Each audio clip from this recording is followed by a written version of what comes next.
फडणवीसांनी उद्धव ठाकरेंवर निशाणा साधलाय। गाढवाला चंदन लावलं तरी ते उकिरड्यावर जाऊन अंगाला राख लावणारच। संत तुकाराम महाराजांनी त्यांच्या ओवीमध्ये हेच सांगितलंय। सध्या कोण आपल्या अंगाला राख लावून घेतंय हे तुम्हाला माहिती आहे असं ते म्हणाले। जगद्गुरु तुकाराम महाराजांचे अभंग हे सदैव प्रेरणा देणारे आहेत। ते असं म्हणतात, गाढवाची अंगी चंदनाची उटी, राखे सवे भेटी केली तळे। म्हणजे गाढवाला जर चंदनाची उटी लावली तरी तो उकिरड्यात जाऊनच राख अंगाला लावून घेणारच। अर्थात मी कोणाबद्दल बोलतोय हे तुम्हाला माहिती आहे, त्यामुळे मी फार सांगण्याची आवश्यकता नाही आहे। अलीकडच्या काळात नाट्यगृहाबाहेरच जास्त नाटकं होऊ लागली आहेत।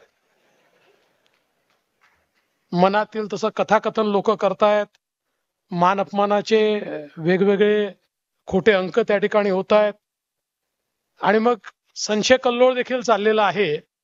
पण जनता निश्चितपणे सुज्ञ आहे आणि म्हणूनच नटसम्राटासारखं वागलं म्हणून नटसम्राट होता येत नाही, हे जरा राजकारणामध्ये काही लोकांना मला सुचवायचं आहे। आणि तसे ते वागले तर कट्यार काळजात घुसणार आहे आणि त्याची वेदना त्यांना होणारच आहे। कारण आपल्याला माहिती आहे, शेवटी आमच्या एकनाथराव शिंदेजींनी डंपर पलटी केलाच आहे।